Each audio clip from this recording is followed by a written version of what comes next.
Hi everyone. Today let's talk about section 3.4, equivalence relation. So we will define what an equivalence relation it is, and we will learn the properties of equivalence relation. We will also learn the terminology related to equivalence relation. An equivalence relation is an important concept in relations. It can be defined in many ways. We will define an equivalence relation in terms of partition. So what is partition? Let S be a set of sets, okay? Such that S equals S1, S2, S3, Sn. So here we have S has n elements, okay, and each element is a subset of X. Okay, so we can read him as the S is the set of the elements Si, I from 1 to n, where Si is a subset of X. Do you remember the subset notation? So the subset notation, we can have S is a subset of X. Some textbook use the notation of this. Okay, so some textbook has a little horizontal line segment there, but some notation but they mean the same thing. Okay, some notation does not have this horizontal line segments. Okay, so this is notation of subset, and then similarly, not a subset. The notation will be, so if S is not a subset, we just cross out.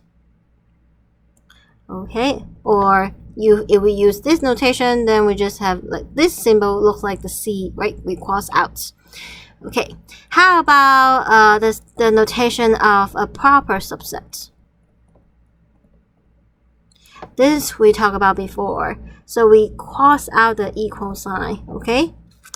And then some textbook has this notation, okay, has the equal there, and then because it's proper subsets, so not equal, so some textbook use this notation. But they all mean the same. Okay, so okay, let's continue. Let S be a set of sets such that each element in the set S is a subset of X. And if for every ij in the index 1 to n, if I and j are different, Si and Sj is disjoint, okay? And the union of the Si's equals X. Then we call S is a partition of the set X. Okay? So let P be a partition of X. We define XRY to mean that if S is a set in P, then both X and Y belongs to S. Okay? Let me give you an example. Let's say X is the set A, B, C, D, E, F. Okay? So, one partition is how you group the elements. Okay, we can group the A, B together. We can group C by itself. We can group D, E, F together. Then this is a partition. Okay, then we can say this partition S equals the set A, B, the set C, and the set D, E, F. So this is one partition, and you can see each subset, each element in the set S, they are disjoint. Okay, and when we take the union, we get back the set X. Okay, so it's just like we group the elements of X into different groups. Okay. All right. So by the definitions, so we say the definition we defined XRY to mean that if S is a set in P, then both X and Y belongs to the set S. Okay, so use this definition. We can show R is reflexive, symmetric, and transitive. And let's look at the proof here. Okay, so first, let's look at reflexive. Okay, we want to show X are X, but because X, this element is in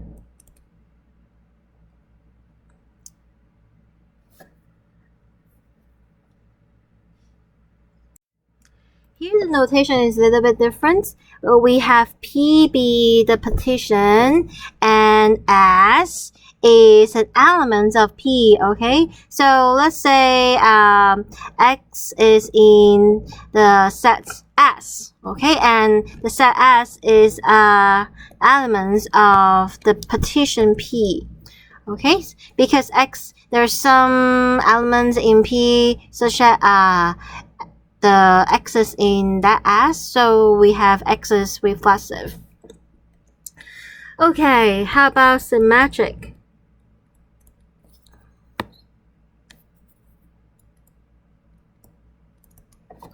Okay, so XRY implies YRX.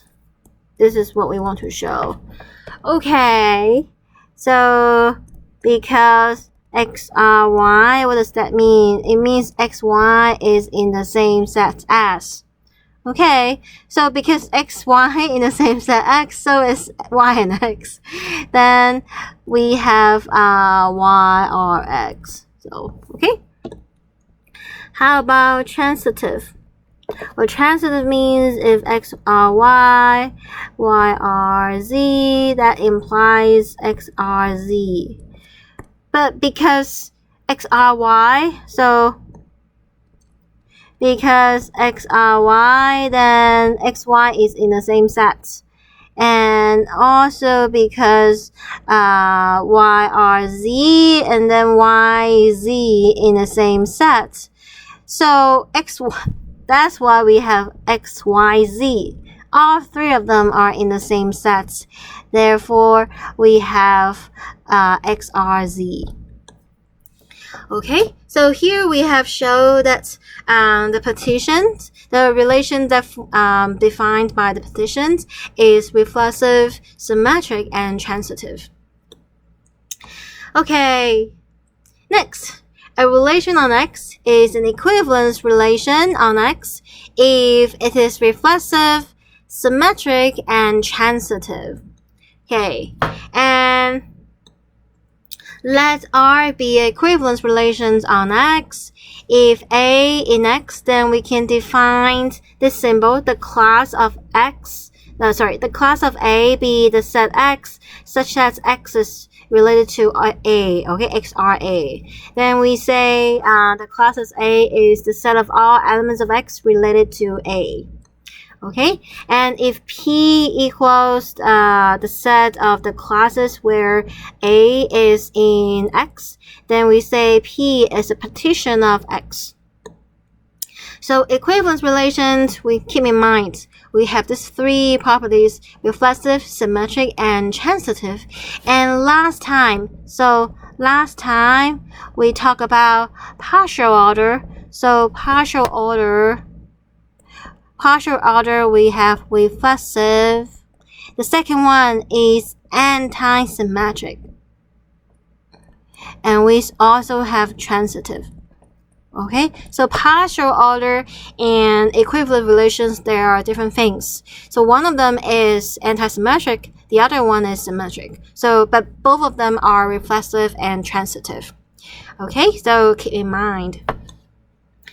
Next, definition 3.4.9, let R be equivalent relations on X. Then all the sets, the classes A defined by the relation are called equivalence classes given by the relation R. Let's look at this example. Consider a relation R on X where XRY means 3 divides X minus Y.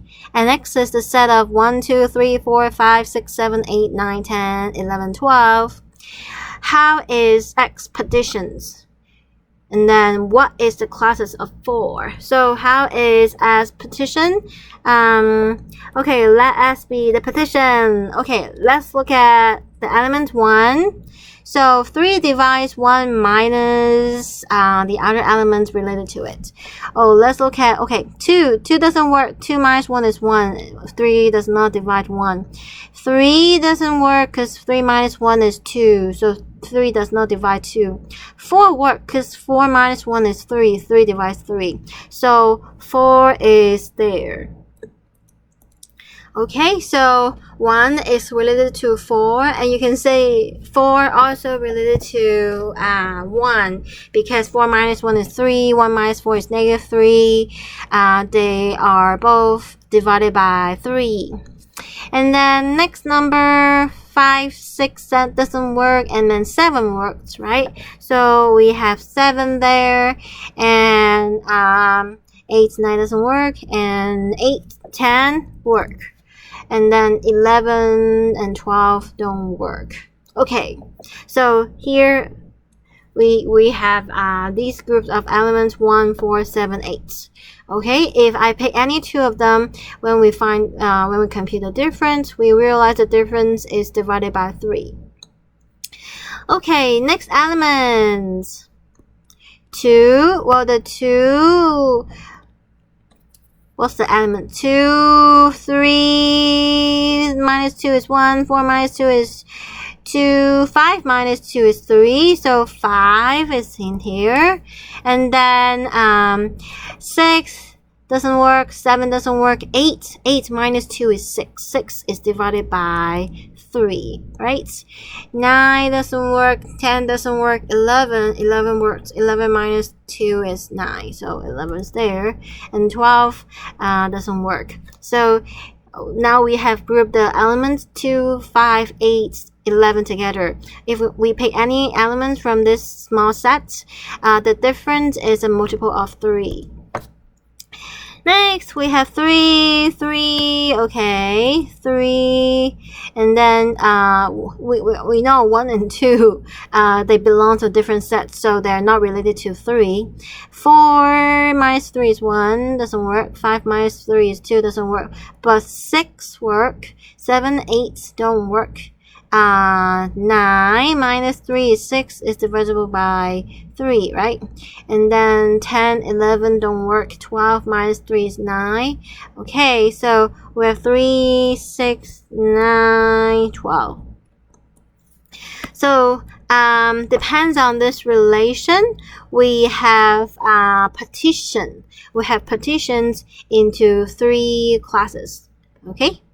And what is the class of 4? The class of 4 is right here. The set of elements 1, 4, 7, 10. Okay, so that is sessions 3.4. So in your homework, you have a lot of exercise about how to show a relation is an equivalence relation. So you're gonna check whether the relation is reflexive, whether it's symmetric, whether it's transitive.